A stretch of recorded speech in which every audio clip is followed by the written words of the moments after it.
Você já reparou que, em um mapa topográfico, algumas curvas são mais próximas e outras mais distantes? Isso não é por acaso. A escolha da equidistância das curvas de nível é um dos fatores que mais influencia na leitura do terreno, e muita gente ainda erra nessa etapa. No vídeo de hoje, eu vou te mostrar, de forma simples e prática, como determinar a equidistância correta para cada tipo de área e projeto.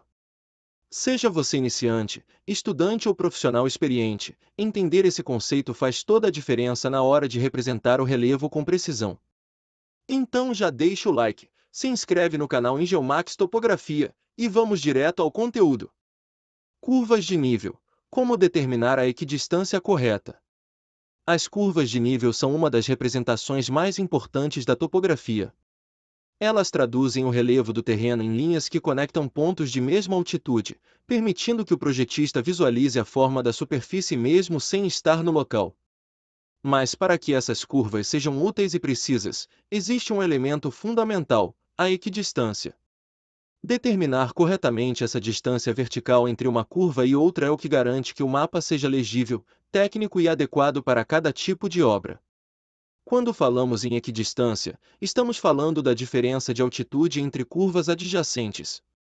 Essa distância não é escolhida ao acaso. Ela depende diretamente da declividade do terreno, da finalidade do projeto e também do nível de detalhamento que desejamos representar.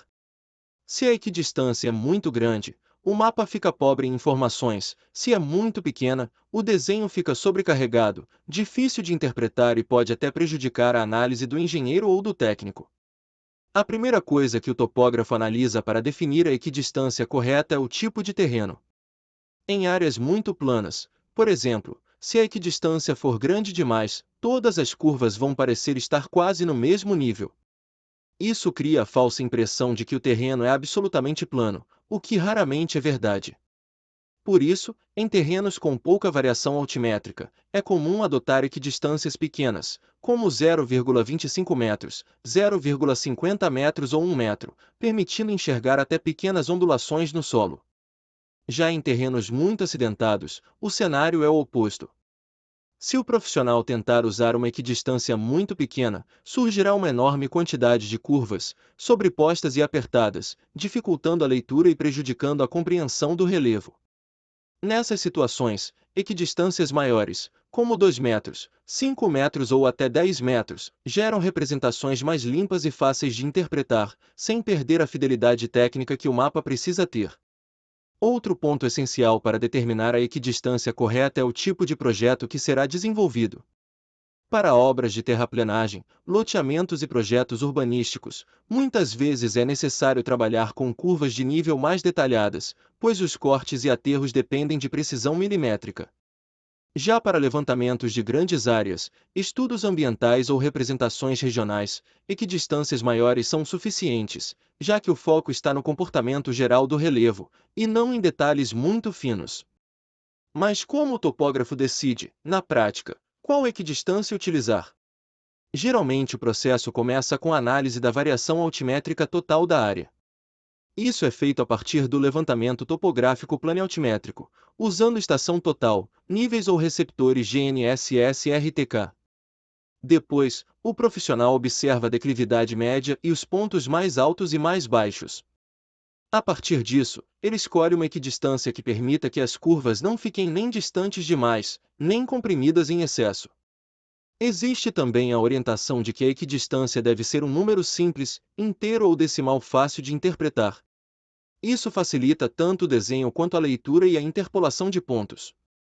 Além disso, é importante manter a mesma equidistância em todo o mapa. Mudar o espaçamento entre curvas dentro da mesma planta pode gerar confusão e causar erros de interpretação. Outro fator muito importante é o software ou método utilizado para gerar as curvas. Hoje, ferramentas como AutoCAD Civil 3D, QGIS e Topogra, utilizam algoritmos de interpolação a partir das superfícies digitais do terreno, permitindo criar curvas com equidistância altamente precisa. Mesmo assim, a decisão final sobre qual equidistância usar ainda cabe ao profissional, pois o software só executa o que é configurado. Também vale lembrar que, além das curvas principais, é comum utilizar curvas mestras ou curvas destacadas. Elas servem para melhorar a leitura do mapa, geralmente sendo desenhadas de maneira mais espessa ou com uma cor diferente. As curvas mestras costumam aparecer a cada 5 ou 10 curvas normais, dependendo da equidistância escolhida.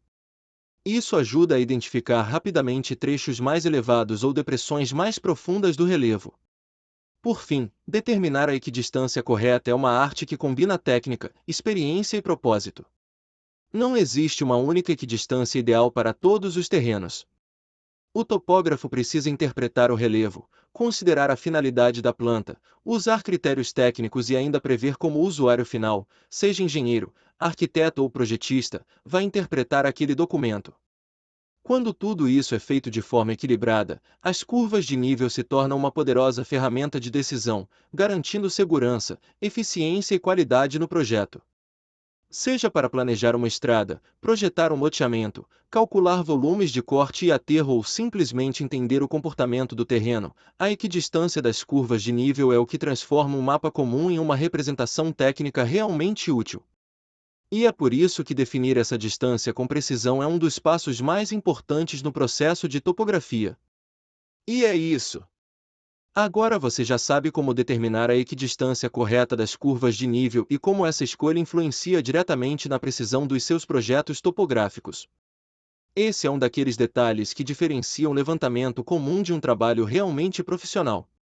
Se este vídeo te ajudou, não esquece de deixar seu like, compartilhar com outros colegas da área e se inscrever aqui no canal Engeomax Topografia para continuar acompanhando nossos conteúdos sobre topografia, agrimensura e engenharia.